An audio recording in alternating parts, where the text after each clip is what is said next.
Welcome to Azzy's guide on the upgrade and addition costs to various objectives on the map. For this particular guide, I took shots for supply camps, towers, and Stonemist Castle, but I did not take any pictures or video for keeps, and I fully apologize for that because I know keeps are really important. Keeps can have waypoints, whereas towers and supply camps cannot, and just full-on apologies. I did this during the stress test.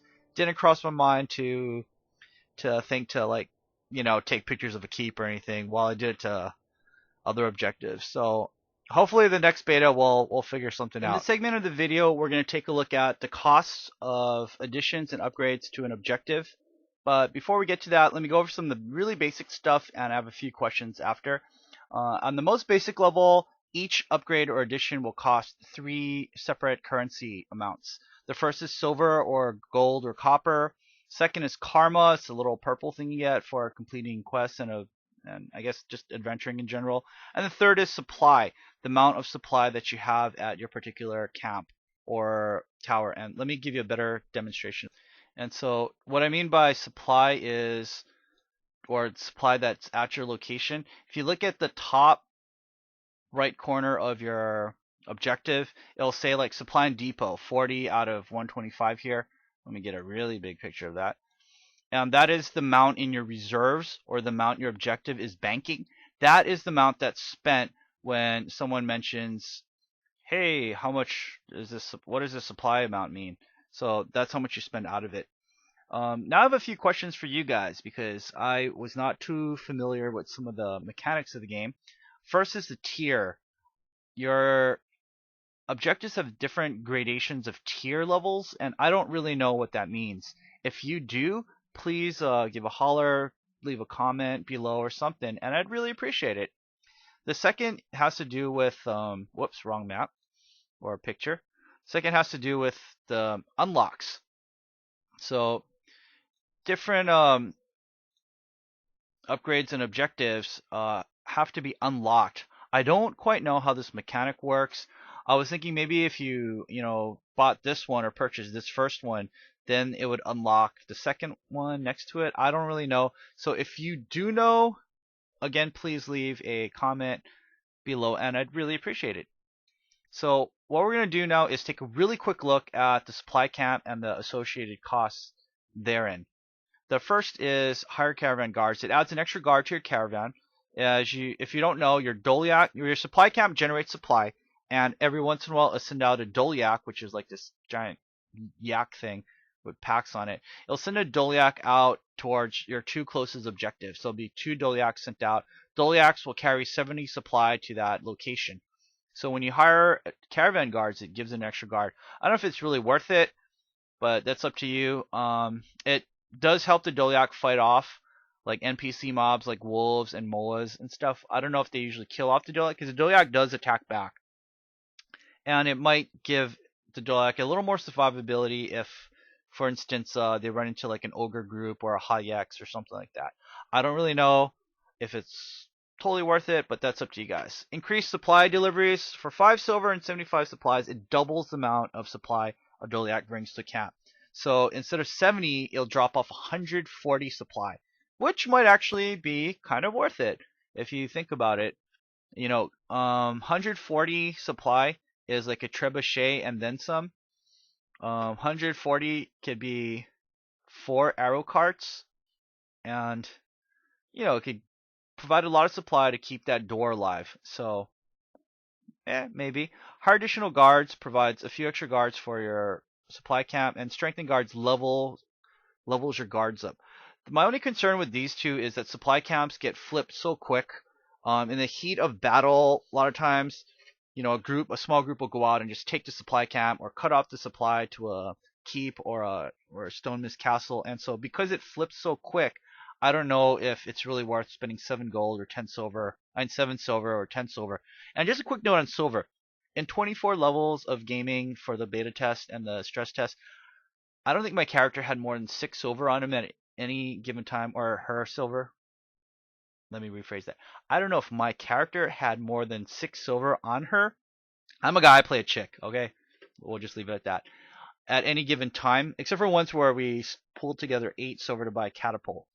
And so for me, silver income is, income is really slow. ArenaNet mentioned that they were going to try to boost income or loot drops in World Revealed, but we shall see with that. So for me, 7 silver or 10 silver is like a gold mine. It's like hitting the mother lode. Karma wasn't worried about, and supply just comes out of your objective. So a lot of times you might want to balance it and kind of gauge, should I spend all this supply? And we're getting sieged and whatnot, so maybe I don't want to burn all this right away because we need that for the door. And so that's up to you to determine. And that's about it for the supply camp. Let me pop up the towers. Give you a moment to take a look here. Towers, you can hire an outfitter. Outfitters provide a vendor that sells like weapons and stuff. Siege Master sells siege plans. Patrol hires like a couple of guards that run around outside and they'll beat down your opponents. Second Worker is what they'll do is for additions. What they'll do is they'll speed up the work, the amount of time it takes to build these upgrades. You don't actually physically build these upgrades. Your workers inside your objective do it.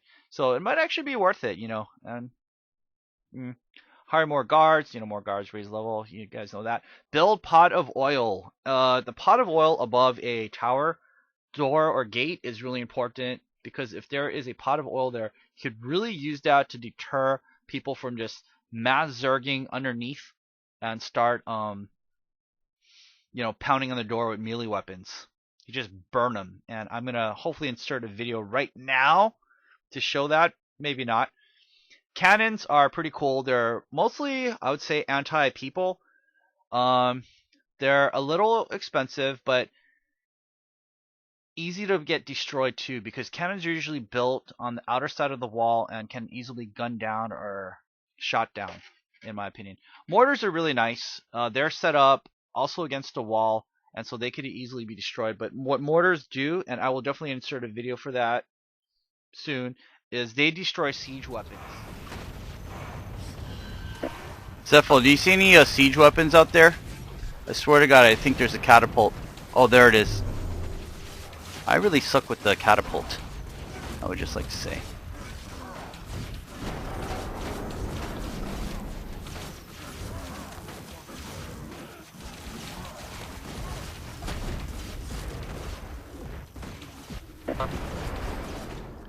Reinforced tower adds more, I guess, damage that your buildings could take. Reinforced doors are a pain in the butt because it makes the doors so much stronger and indestructible. And fortify, I just assume, makes almost everything like indestructible at this point. I mean, of course it's got to be destructible, but it just really doubles or triples the amount of health like your doors and your walls would have. So these are towers. And we are going to take a look at Stonemist. Let me pop up the arrow. I'm going to have all these at the very end of the video. Again, all these little things I made. That way you could go through and look at all of them. Outfitter, Siege Master, Hire Patrol. Everything's the same pretty much. Except here, I think Stonemist will automatically come with free oil, I'm guessing. I don't really know. But when I was playing, they had oil built up, so maybe it's free. Definitely cannons, mortars, and you could build a waypoint. I think keeps, can build waypoints. I know keeps can build waypoints, and I so apologize that we jumped from tower, like from the supply camp to tower to stone mist, and we totally skipped the keeps. That is my mistake, and I apologize again for that. So at stone mist, it costs 30 silver, 500 karma, and 750 supply to build a waypoint, but that is probably really worth it because as you're defending Stone Mist, people could just teleport in right away between waves of enemy attackers coming in at you. And so, very expensive stuff if you add it all together. My guildmaster was adding up the total cost, and he was just saying, well, you need a lot of gold in order to like fully upgrade your keep. And so, that's where we're at with this. I'm going to go through some of the pictures just to demonstrate that I actually like got this off from in-game screenshots, not like I'm just making it up. So let's do that now. Okay, here's me running to one of the supply camps. So you can see I actually took in-game screenshots for the supply camp, spelled in clear cut, and so I'm not making this stuff up. Okay, these are the screenshots for the towers. I don't really go through them in any, well, I guess I have an order, but not a good order. And then let me go to Stonemist. Here are the ones for Stonemist. I also have a video, so we'll probably play the video for this one.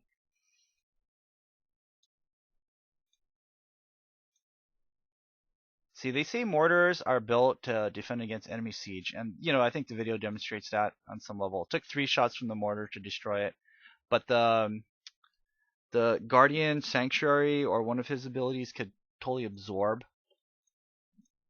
the mortar shot, which was horrifying for me. Okay, that's it for this segment. And that's pretty much it for this guide. So enjoy these pictures. Feel free to pause. All right, take care. Happy hunting. See you guys next time.